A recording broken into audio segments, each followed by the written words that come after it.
I always knew there was something off about Marla Dunst, but I never thought she'd try to have me arrested over a damn mailbox. It started with a note. Not a friendly neighborhood welcome note, not an invite to a potluck, just a single sheet of paper folded and tucked under my windshield wiper. It read, "Your mailbox is in violation of HOA regulations. Failure to correct this infraction will result in escalating fines and potential legal action. Marla Dunst, HOA Compliance Officer." Now, I'm not an unreasonable man. Rules are rules.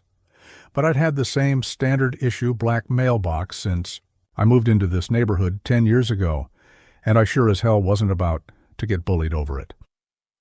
I looked around. My neighbors' mailboxes were all different shapes, different colors, some old, some brand new.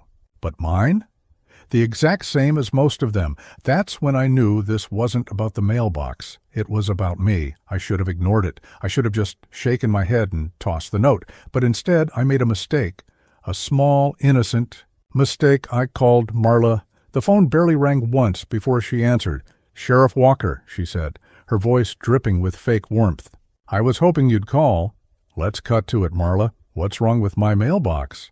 "Oh, it's nothing personal," she cooed. "It's just out of compliance. You understand, of course. HOA regulations exist for a reason. Community, standards, order." "Uh-huh. And what exactly is the problem?" A pause. Then, "The absurdity. It's too black." I blinked. "Excuse me?" "The color? It's a very aggressive black. We have guidelines, and it needs to be a neutral black, a softer black, like everyone else's." I glanced at the neighbors' mailboxes again, identical to mine. I chuckled. "You hear yourself, Marla?" A long, icy silence. Then clipped and calculated. "You have 3 days to fix it." The line went dead. The first fine came the next morning, $150, delivered to my door in an official-looking envelope, hand-signed by Marla. By noon it was $300. By nightfall I was $500 in the hole over a damn color swatch. I laughed it off. The next day I ignored the note. Then I put a new coat of paint on the mailbox. Same color, same shade, just freshened up. But that didn't stop the next letter. Infraction unresolved. Failure to comply will result in enforcement action. That's when I noticed the car. A white sedan, parked just down the street, watching my house. I walked out toward it, hands on my hips, trying to see through the glare of the windshield. The driver, one of Marla's enforcers, some guy in a too-tight polo with a clipboard, pretended not to see me. He jotted something down, then drove off. The next morning, another note. Now it's the lawn furniture. I picked up the envelope and laughed, shaking my head. I hadn't moved a single thing in months, and now suddenly my lawn chairs, folding chairs, the same ones I'd always had, were a violation of aesthetic harmony. I knew what was happening. Marla had made a mistake. A small one. A stupid one. She thought I was just another homeowner she could push around. She had no idea I had more power than her entire wannabe government. It escalated fast. The fines doubled, then tripled. Then came the threats. Official-looking letters with legal jargon meant to scare me.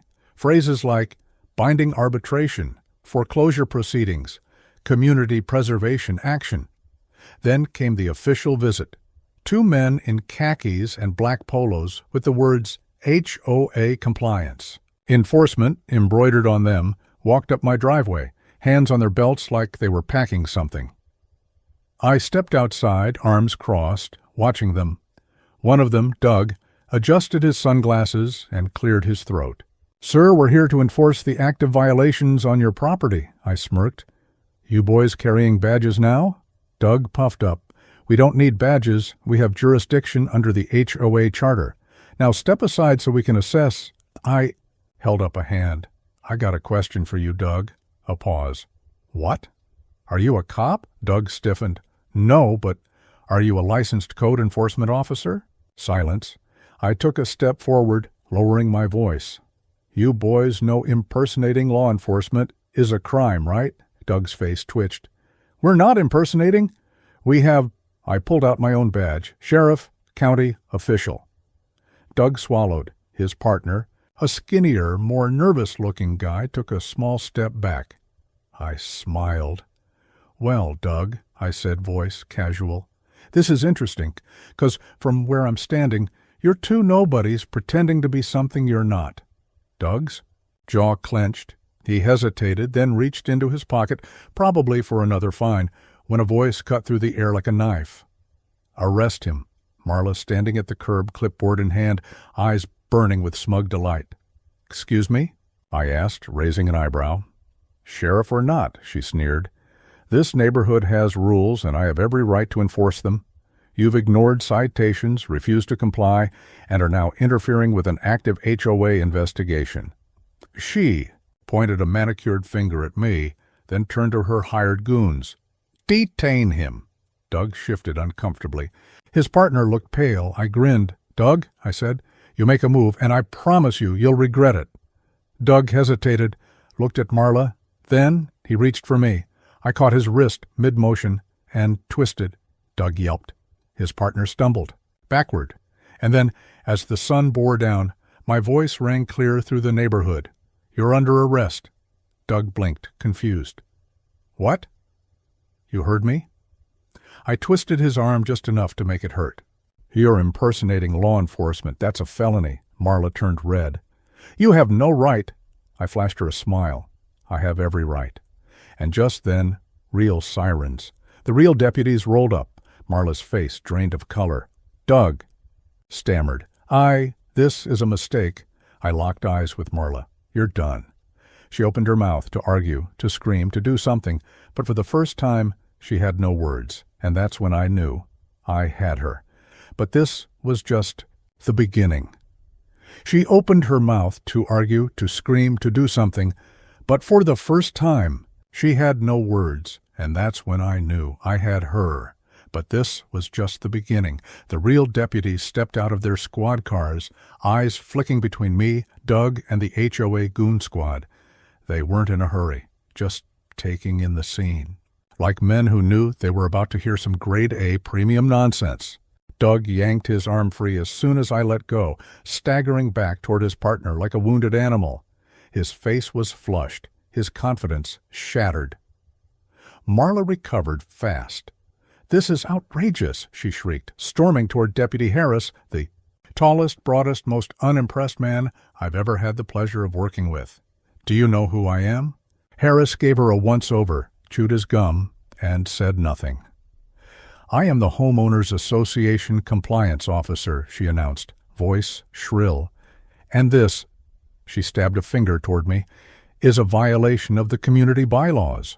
He is disrupting an active investigation, and I demand you detain him immediately." Harris looked at me. "Sheriff?" I smirked. "I just detained Doug here for impersonating law enforcement. He and his buddy were acting like they had legal authority over my property." Harris turned to Doug, who looked ready to evaporate into the pavement. "You a cop?" Harris asked. Doug swallowed. I'm HOA Compliance Enforcement." Harris raised an eyebrow. "The hell is that?" Doug opened his mouth, hesitated, then looked at Marla, and that's when it clicked. Doug wasn't in charge. He wasn't even a willing participant. He was just another pawn in Marla's game. "This is nonsense," Marla snapped. "This community is governed by HOA law, and I have the authority to issue fines, penalties, and, if necessary, enforcement actions. If you interfere, you are in violation of the very agreements you signed when you moved in." Harris snorted. "That right?" Marla puffed up. "Yes. Now remove your men and allow my officers to do their job." I swear Harris nearly laughed. "You got officers now?" Marla lifted her chin. "That's correct." Harris turned to me. "This about the mailbox thing?" "And the lawn furniture," I added, dead serious. Harris sighed. "Ma'am," he said, "I'm going to explain something real simple. The sheriff here is the law. Your compliance officers are just guys in polo shirts, and if they put hands on a citizen, that's assault." "They're enforcing community standards," she barked. "No, ma'am," Harris said. "They're enforcing your ego." Marla's face burned red. "Then I will take this to the community board." That's when I smiled, because Marla wasn't just pulling that card. She was clinging to it. The board was her real power, and if she was running scared to them, that meant she was running out of options. Over the next week, things got worse. The fines doubled. The HOA board, spurred by Marla, issued an official notice of violation, claiming I was in habitual non-compliance with multiple infractions, mailboxes, lawn furniture, and now my porch light. Apparently, the wattage was incorrect. I laughed when I got the letter. Laughed so hard I nearly choked. Then, 2 days later, I got a summons, an HOA tribunal hearing. Marla had gone for the kill. She wanted to take me to court. The courtroom was nothing more than the HOA's community center, a sterile fluorescent lit. All that usually hosted bake sales and bad karaoke. Tonight, it looked like a kangaroo court. Marla sat at the head of a long table flanked by the HOA board, 3 elderly men and 1 woman who looked exactly like you'd expect HOA board members to look. Doug was there too, his polo crisp, his clipboard, ready, his soul utterly defeated. I sat across from them, alone. At least, I looked alone. In reality, I had half the damn neighborhood sitting behind me, watching. Marla cleared her throat. "Sheriff Walker, we are here to discuss your blatant and repeated infractions against community guidelines." I leaned back. "By all means." She slid a folder across the table. "Inside, you will find documented violations, photographic evidence, and financial penalties assessed." I opened it. Page 1, a photo of my mailbox. Page 2, my lawn furniture. Page 3, a zoomed-in picture of my porch light. I sighed. "Marla, do you hear yourself?" "I hear rules being broken," she snapped. "And I will not allow one man, no matter how important he thinks he is, to undermine the standards of this community." The board members nodded sagely. The audience. "Behind me?" "Not so much," someone whispered. Someone laughed. Marla's eye twitched. "I am placing this to a vote," she announced. "Sheriff Walker is in violation. Under HOA bylaws, repeat offenders can be subjected to lien placement, community asset seizure, and, if necessary, foreclosure." The room went still. Then, uproar. Someone shouted, "You can't do that." Marla slammed her hand down. "I can!" And then a voice from the back. "Actually, no, you can't." The room turned. A man stood up, tall, bald, wearing a suit that screamed, "Lawyer." Marla's face fell because she knew exactly who he was. So did I. I grinned because this was the trump card. This was the moment she realized she'd been set up all along, and I leaned forward just as Marla's hand started shaking and whispered, "Marla, meet my lawyer." And for the second time that month, she had no words. The silence in the room stretched thick as molasses. Marla's mouth opened, then shut. Her fingers clenched. The table like she could squeeze the authority back into her grasp. The man standing behind me, David Calloway, real estate lawyer and HOA compliance specialist, adjusted his cuffs and strolled forward. His voice was calm, confident, and just smug enough to make this moment feel delicious. "Good evening, HOA board," he greeted, sliding a thick manila folder onto the table. "I've taken the liberty of reviewing the Homeowners Association Charter, bylaws, and legal precedents relevant to this case." Marla bristled. "This is a closed hearing." "No, it's not," Calloway interrupted smoothly. "Your bylaws state that any homeowner under review may bring legal counsel and witnesses, which—" He gestured to the packed room behind. "Me? I believe Sheriff Walker has done quite well." A few neighbors snickered. Marla's jaw clenched. "This is a private matter," Calloway smiled.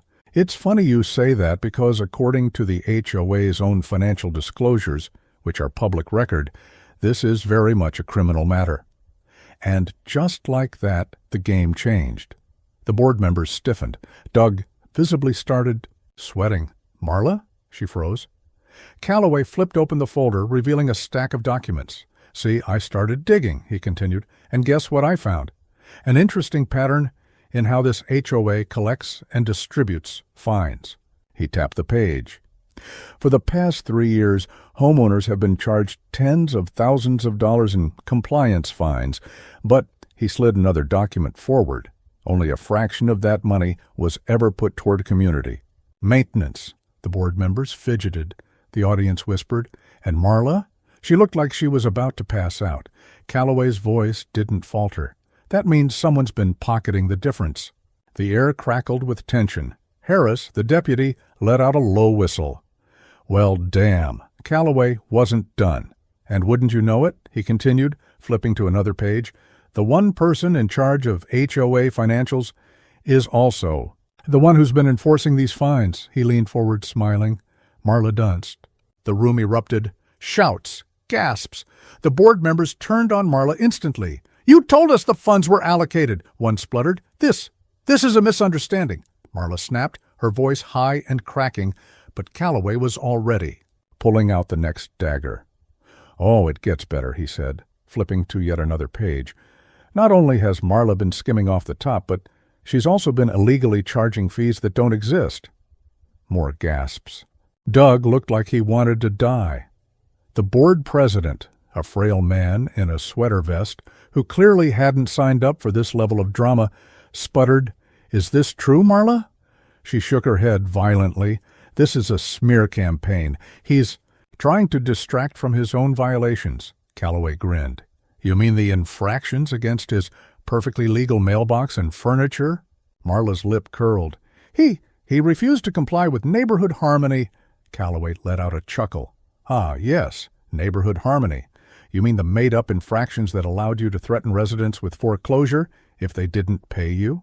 The audience went wild. Marla lunged for the documents, but I was faster. I slapped my hand down on the papers and leveled her with a look. "It's over." Her eyes, once so smug, so untouchable, were full of something new. Fear. Real. Actual. Fear. Deputy Harris sighed, pulling out his handcuffs. "Marla Dunst, you're under arrest for fraud, extortion, and misuse of community funds." And just like that, the reign of Marla was over. The aftermath was glorious. The HOA board scrambled to cover their asses. Doug, poor pitiful Doug, rolled over instantly, spilling every single dirty trick Marla had pulled. The entire scam unraveled in days. The stolen money? Returned to the homeowners? The bogus fines? Erased, and Marla was done. The news spread. Fast. The last time I saw her, she was being stuffed into a squad car, screaming about how this wasn't over, about how she'd get a lawyer, about how we were all going to regret this. No one cared because for the first time in years, the neighborhood was free. The next weekend, we threw a party. Neighbors who'd barely spoken before were laughing together, grilling burgers, drinking beers. Someone had even set up a burn barrel, where residents took turns tossing in their old HOA fines. Doug showed up, looking haunted but relieved. He even apologized. I let it slide. Marla might have been the ringleader, but men like Doug, they were just weak. Harris clapped me on the shoulder. "You sure know how to shake up a town, Sheriff?" I smirked. "Just doing my civic duty," he chuckled. "Well, if you ever get tired of law enforcement, I hear there's an HOA president spot opening up." I nearly choked on my beer. I'd rather die. The night stretched on, warm and buzzing with relief. We were done. The neighborhood was ours again. And as I sat back, watching Marla's empire of nonsense crumble, I couldn't help but think, maybe, just maybe, I'd leave my mailbox exactly the way it was, just out of spite.